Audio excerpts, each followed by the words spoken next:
Shem Hashem, Na'aseh v'Natzliach. Shalom Aleichem and welcome back everyone.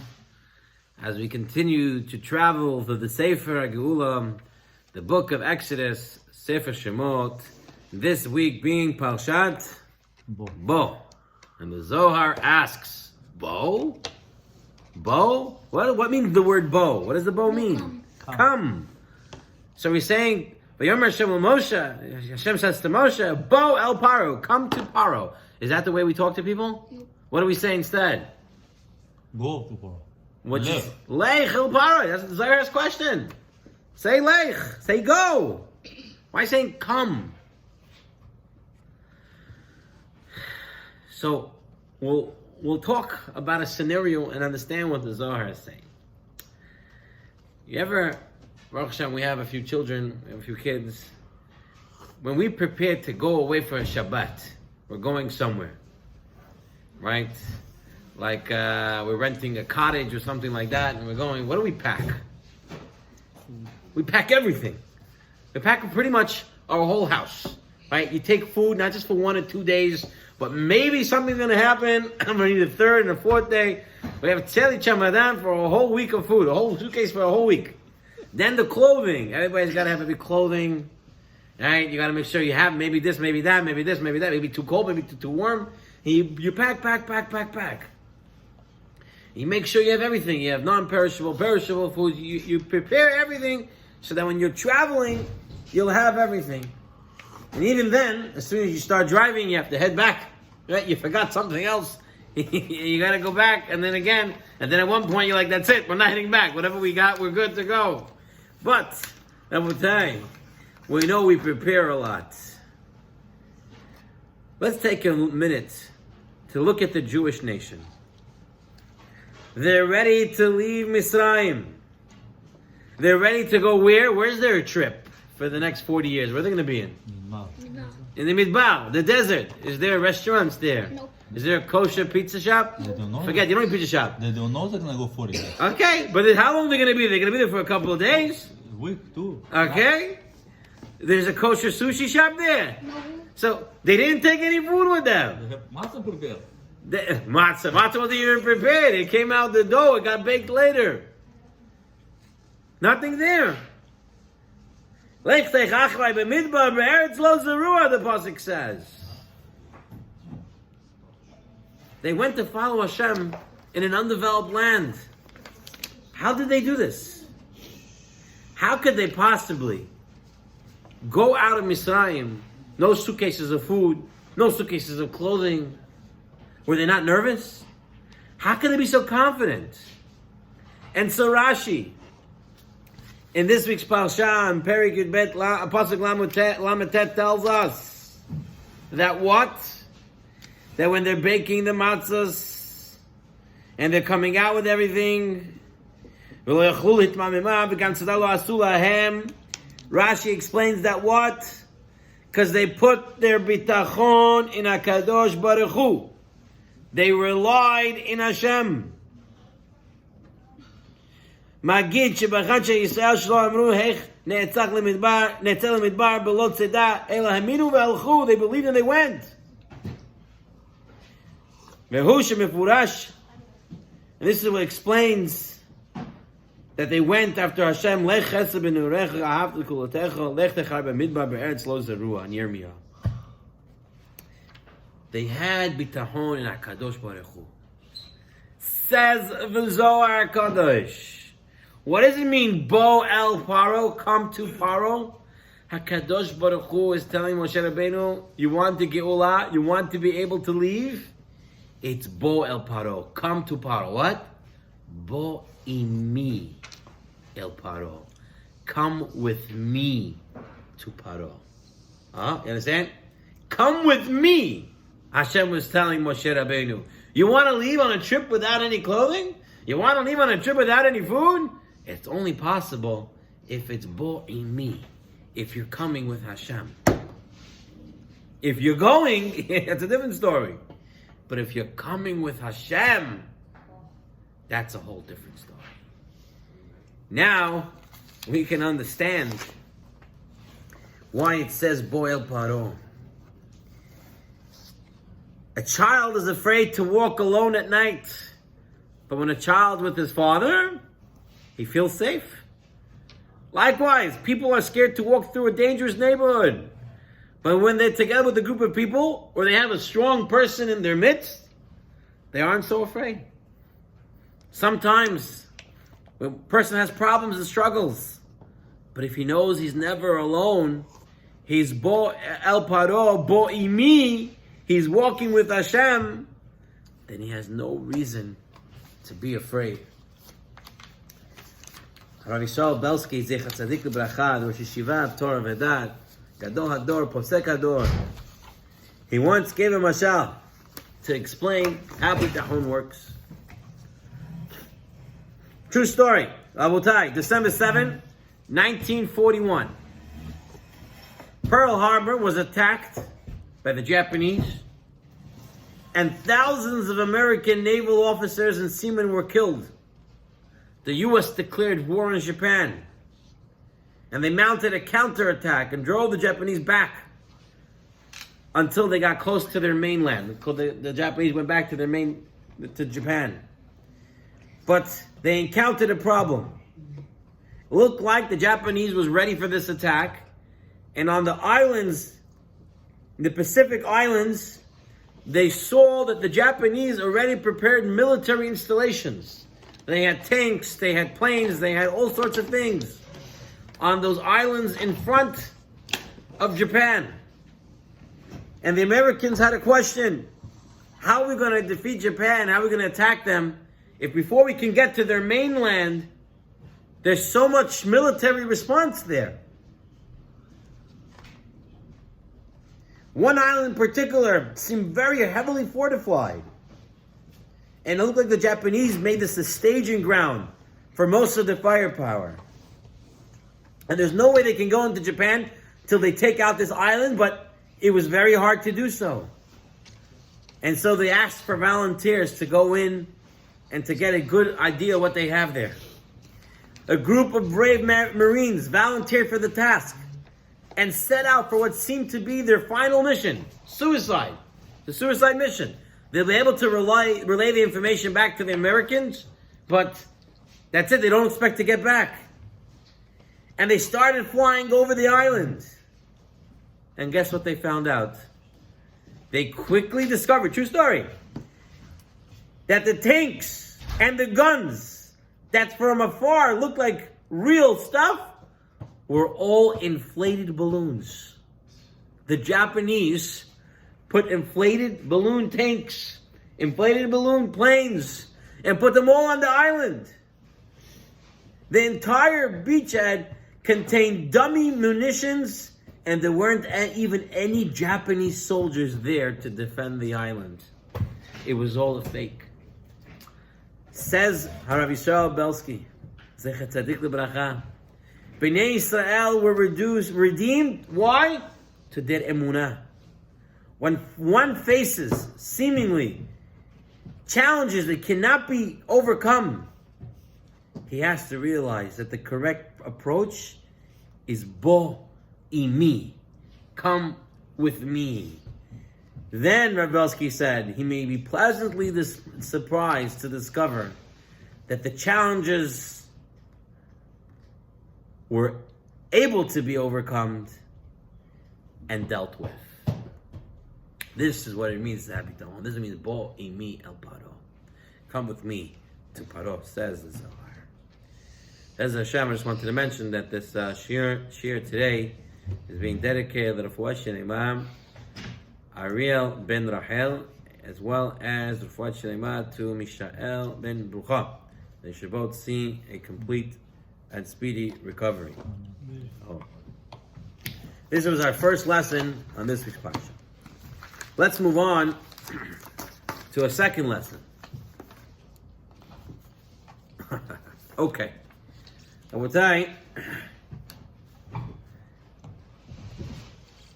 there was once a reform rabbi, if you can call him such.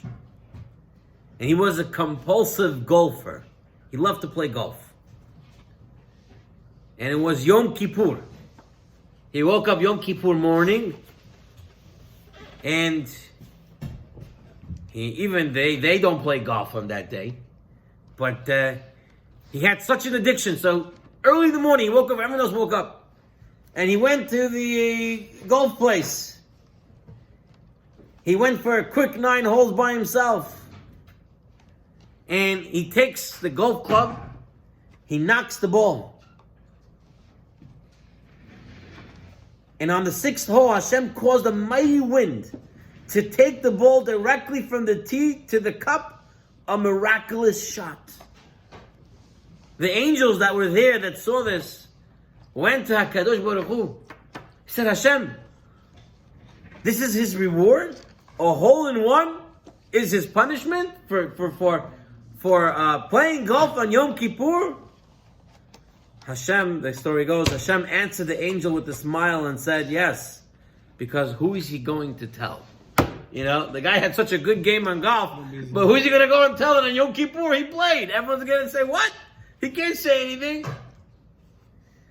You see, human beings were created to socialize. If anyone says he's a loner, they're lying. Yeah, some people like alone time. Give somebody 15, 20 minutes alone time, that's it. They're done with alone time. They already want to talk to somebody. That's the way we're created. Maybe I need a date, 2 max. But afterwards, you need some connection. In fact, even though today we have so much communication available, a new study has found that about 54% of Americans feel lonely. That they say they have no meaningful relationship with others. What's the connection to this parasha? We know that as the makot continued, they're supposed to get stronger and stronger, bigger and greater, to make more of a roshem, more of a impact to the Egyptians, so they realize their wrong ways. And so the question is always asked, Makat Choshech? Was the 9th Makkah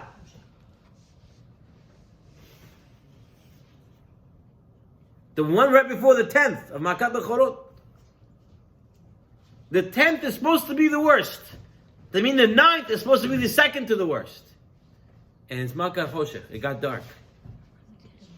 How is that the worst? How is that so bad?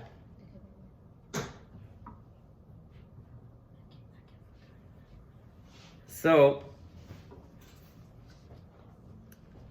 Harav Shabtai Yudilevich, the famous Maggid Yerushalayim, he would explain as follows. True, with the earlier 8 Makot, the losses were enormous. But they had each other's shoulder to cry on.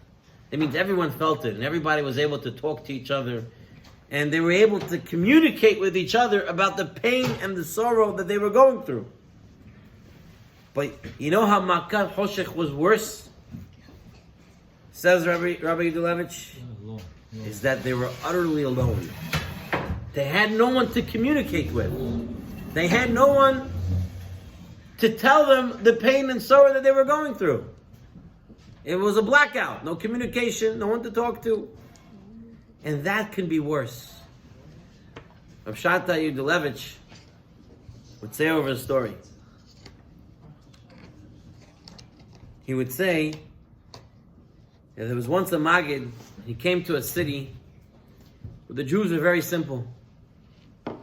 And they weren't following the Torah so well, they weren't doing the right things. So he started to tell them, if you guys don't shape up in this, shape up in that, you're all going to go to Gehenna. You're all going to go. And he started explaining what's the difference between Gehenna and Gan Eden. And one guy in the crowd picks up his hand and tells the Maggid, well, Rabbi, I want to go to Gehenna. So the Maggid tells him, what do you mean? Why would anyone want to go there?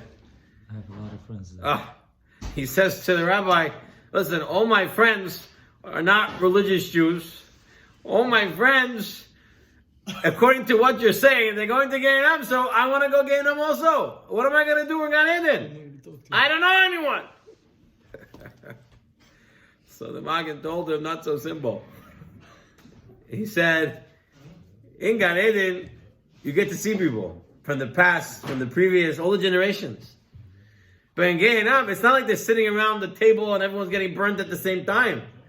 And he says, part of being Gehinnom is that you're all alone. You all have your own oven. You all have your own little spot. No one's talking to each other. Because people are willing to suffer as long as they're suffering together. Right? Nobody wants to suffer alone. Being alone is the worst feeling.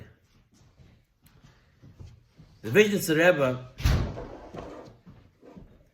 was once approached by a man who came and told him that he was making a wedding for his child. He was collecting money because his wife passed away and he'd been raising up the child on his own for all these years. And he didn't have enough money to make the wedding. So the Vizhnitzer Rebbe gave some money and he took the invitation. And the night of the wedding, after the wedding was done, at about 3 a.m. in the morning, the story goes that the Vizhnitzer Rebbe came to this man's house and knocked on his door. Obviously, this man was surprised that the Vizhnitzer Rebbe was at his door at 3 a.m. in the morning. But he invited him in. And the Vizhnitzer Rebbe came, sat down at the table and started telling him, listen, how was the wedding? Who came? What did you have there? Who was at the chassan's tish? Who was Masada Kedushin? Who did this? Who did that? How were the guests? Did they enjoy the food? Did they enjoy the music? And started asking him all these questions. And he was talking to him. These couple, good hour, 2 hours they were talking. And the Vizhnitzer Rebbe finally left. His Talmidim, the Hasidim, they asked the Rebbe, why did you go and spend early morning hours talking to this guy about how the wedding went? And the Rebbe said, this man told me his wife passed away. Now the way it usually works after a simcha is that the people who made the simcha come home and they talk about it. What happened, what was there, how it was, what did they say, what did this say, how did this happen? And I realized this man is living all alone. He has no one to talk to. That's the worst feeling you can have. And so I decided to go to him and I decided to talk to him. Ask him how it went so he doesn't have to be felt alone. I will tell you, believe it or not, like the study we mentioned, there are many people feeling alone. And they need someone to talk to. Halavai, we should be able to reach out and talk to people and not let people suffer alone, not let people go through it alone. You don't need to have all the answers, but you need to be there. You need to lend an ear, lend a hand, and be someone who people can reach out to. I would like to move on to our third and final lesson for this week's Parsha. And I think this week's Parsha, this is if any lesson, this is one of the most important lessons you can take from this week's Parsha. We find in this week's Parsha that during Makas Bechoros, when HaKadosh Baruch Hu came down to kill the firstborns of Mitzrayim, it says that the dogs were what? Quiet. The dogs were quiet. The dogs were quiet. They didn't make a noise.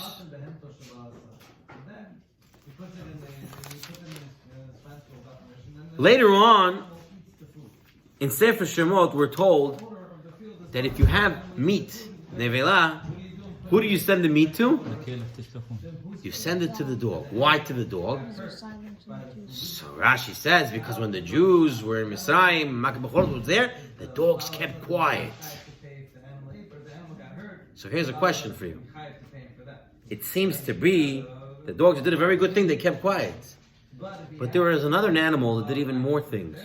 You remember the frog? The frogs in Makat Tzefardea, what did they do?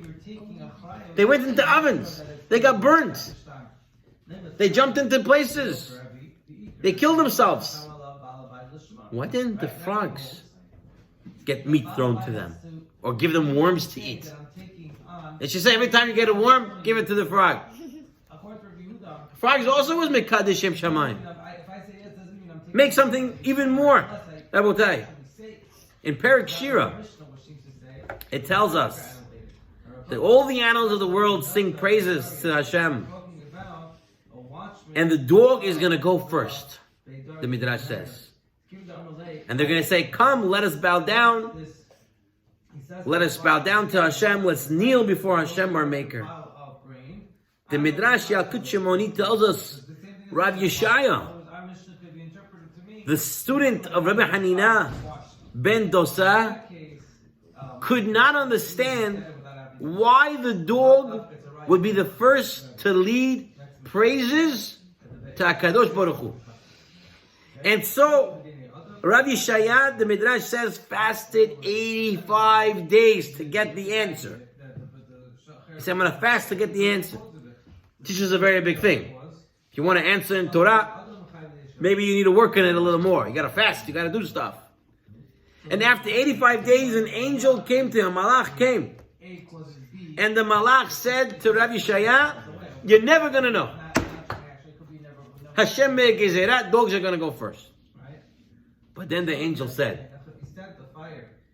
because you fasted 85, and because you're the student of Rabbi Hanina ben Dosa, in honor of your teacher, I'll explain it to you. And the angel says, you know why the dogs will lead the Shirah? It's because they kept quiet in Mitzrayim. And the Midrash adds that the angel said not only that, but because they kept quiet in Mitzrayim,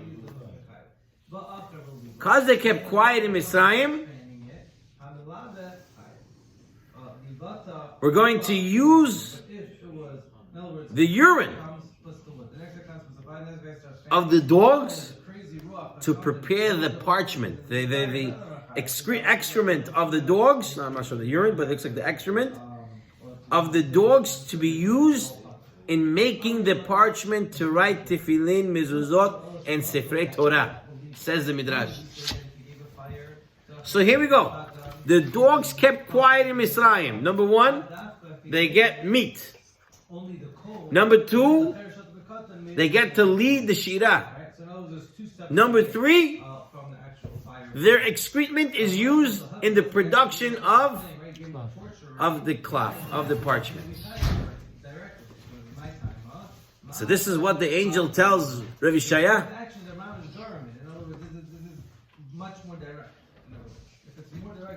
So we have to understand how this can be. Why is it this way? And so Rav Mordechai Ezrachi in his Birkat Mordechai writes that the praise of keeping quiet is more than not just speaking. It's not just speaking, not speaking Lashon Hara. The dogs are known to be chutzpah. Dogs are brazen. Therefore, keeping quiet represented the defeat of their negative character traits. They went against their midot ra. They kept quiet. And that got them so much reward. Because when you go against your midah, your inborn character trait that's not good, that is a huge deal. And that's why they get the meat, that's why they get to sing shirah, that's why they get their excrement to be used in the production of parchment for kitvei kodesh. So a few lessons here. Number one, it's not always necessary to comment. It's not always necessary to have a remark. You don't like something, keep it to yourself. You don't have to say something every time you don't like something. Some people, they go to a wedding, bar mitzvah, a brit, some sort of celebration, something going on in their shul or whatever, and they go over to the host of the party and they say, you didn't do this good. Why you gotta say something? We never want to tell something to somebody, especially if there's nothing they can change about it or do something about it, because then you're just making them feel bad for no reason. And so they ruined someone's whole party by just telling him some stuff. Imagine someone walking over to the kala and saying, "The wedding's very nice, but the flowers look terrible." You just killed it. Just killed the whole wedding. You don't have to always say, you don't have to say anything. In fact, saying stuff, talking too much, can be, in fact, the opposite. In the marketplace in the old city of Yerushalayim, there was a young boy holding a tray of warm bagels, which he wanted to sell each bagel for a few coins. One of the merchants in the marketplace saw the tray and realized the tray was very expensive. So he wanted to get the tray away from the boy. So he told the boy, "Listen, I'll take all your bagels and the tray, and I'll give you 100 shekels." The young boy was surprised. He's thinking, the bagels don't worth even close to that. It must be, in his head he's thinking, must be the tray is worth something. If he's giving me 100, it's probably worth 110, 115. So the boy tells him, "No." And he refused the offer. So I'm not selling it. The man said, "You know what? I'll give you more." The boy says, "You know what? You want to give me? Give me your donkey." And this man says, "Okay, take the donkey." The boy's now thinking, whoa. If he's giving me the donkey, it must be it's worth a couple of 1,000 shekels. So he tells him, "I'm only going to take the donkey if you show me how the donkey bays, the sound the donkey makes." So this merchant starts making the sound of a donkey. The boy realizes that if he's willing to sound like a donkey, is that this thing is really worth a lot. So he tells him, "Listen, if you can act like a donkey, you can't stand on 2 feet. You got to get down on all 4 like a donkey and make sounds." And this man went ahead and did it. The boy's thinking to himself, man, by the way, now a whole group gathered around, everyone's watching. And this boy realizes, he says, "You know what? This must be that it's worth a lot more." And he says, "You know what? I'm not selling it." And this man says, "How foolish am I? If I would have kept quiet from the beginning and only asked him how much he wanted, I would have gotten the tray. Instead, I didn't get anything and I acted like a fool." We often come face to face with people to whom we have a lot to say. And we think we have something to say. But keeping quiet during an argument is more likely to bring blessings. Since during a disagreement, one does not weigh up one's words, and they can ultimately cause more damage than good. So this is a very important lesson. The lesson to keep your mouth shut. And the second part of it is defeating your character traits and trying to improve the person who we are.